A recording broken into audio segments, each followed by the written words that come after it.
English for today for class 5। আমি এখন আলোচনা করব ইউনিট 20। ইউনিট 20তে আছে লাইফ ইজ বিউটিফুল, অর্থাৎ জীবন সুন্দর। এই ইউনিট 20তে এখন আমি আলোচনা করব lesson 1 and 2। Listen and read, শোনো এবং পড়ো। It's a beautiful spring day, এটা বসন্তের সুন্দর একটি দিন। মারিয়া গেটস আপ আর্লি, মারিয়া সকালে ঘুম থেকে ওঠে। শি ফিলস হ্যাপি, সে খুশি অনুভব করে, অর্থাৎ সে খুশি। শি নোজ দ্যাট, সে জানে যে ইটস এ নাইস ডে, এটা সুন্দর একটি দিন। বিকজ, কারণ শি পুটস হার হ্যান্ড, সে তার হাতটা রাখে on the glass of the window, জানালার কাচের উপরে। ইটস ভেরি ওয়ার্ম, এটা খুব গরম। She opens the window and she opens the window, সে জানালাটি খোলে। And the singing of the birds, এবং পাখির গান, পাখির কলকাকলি। সকালবেলা উঠলে যে আমরা পাখির কিচিরমিচির ডাক শুনতে পারি, এটাকে বলা হচ্ছে the singing of the birds, অর্থাৎ পাখির কলকাকলি। ফিলস দ্য রুম, ঘরটাকে পরিপূর্ণ করে তোলে। শি ক্যান স্মেল, সে ঘ্রাণ নিতে পারে। দ্য ফ্লাওয়ার্স, ফুলের, সে ফুলের ঘ্রাণ নিতে পারে।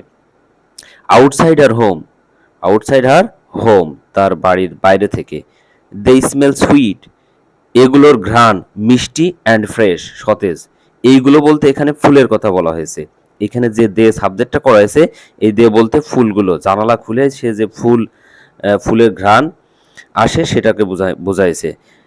দে স্মেল সুইট অ্যান্ড ফ্রেশ, এইগুলো মিষ্টি এবং সতেজ। আফটার মারিয়া গেটস ড্রেসড, অর্থাৎ মারিয়া পোশাক পরার পর। অ্যান্ড হ্যাজ হার ব্রেকফাস্ট, এবং নাস্তা করার পর। এখানে হ্যাজ মানে হচ্ছে খাওয়া। হ্যাভ এবং হ্যাজ মানে যে শুধু আছে তাই নয়, হ্যাভ হ্যাজ খাওয়া, এখানে হ্যাভ হ্যাজ অর্থ হলো খাওয়া।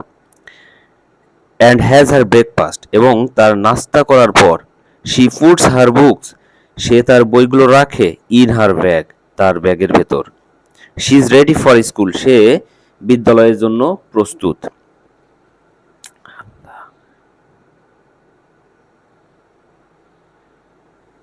মারিয়া is a lot like any other students, Maria অন্যান্য ছাত্রছাত্রীদের মতোই। ইন হার নেইবারহুড, তার প্রতিবেশীর বা পাড়ার, অর্থাৎ মারিয়া তার পাড়া এবং প্রতিবেশীর ভিতরে যে অন্যান্য ছাত্রছাত্রী আছে তাদের মতোই। শি গোস টু স্কুল, সে বিদ্যালয়ে যায়। And likes to B with her friends, এবং তার বন্ধুদের সাথেই যেতে পছন্দ করে, অর্থাৎ বন্ধুদের সাথে থাকতেই সে পছন্দ করে। But Maria can't see the beautiful spring day, কিন্তু মারিয়া সুন্দর যে বসন্ত দিন এটা সে দেখতে পারে না। She can't see the flowers, সে ফুলগুলো দেখতে পারে না। দ্য ব্লু স্কাই, নীল আকাশ। অর দ্য সিঙ্গিং বার্ডস, অথবা পাখির যে কলকাকলি, এটাও সে দেখতে পারে না। She can not see the new green leaves, এবং সে দেখতে পারে না কি নতুন সবুজ পাতাগুলো। অন দ্য ট্রিজ, গাছে।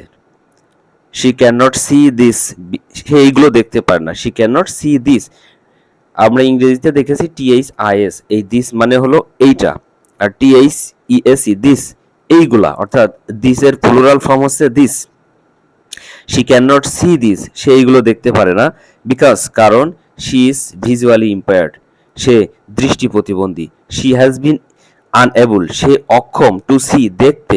সিন্স শি ওয়াজ বর্ন, জন্ম থেকেই, সে যখন জন্মগ্রহণ করেছিল তখন থেকেই সে এটা দেখতে পারে না। বিশেষ করে আমরা এখানে মারিয়ার গল্প পড়ছি। মারিয়া একজন স্বাভাবিক সুস্থ অন্যান্য ছাত্রছাত্রীদের মতো, তার আশা আকাঙ্ক্ষা চলাচল সবকিছু তার একটা সুস্থ সবল স্টুডেন্ট বা একজন সুস্থ সবল ব্যক্তির মতোই।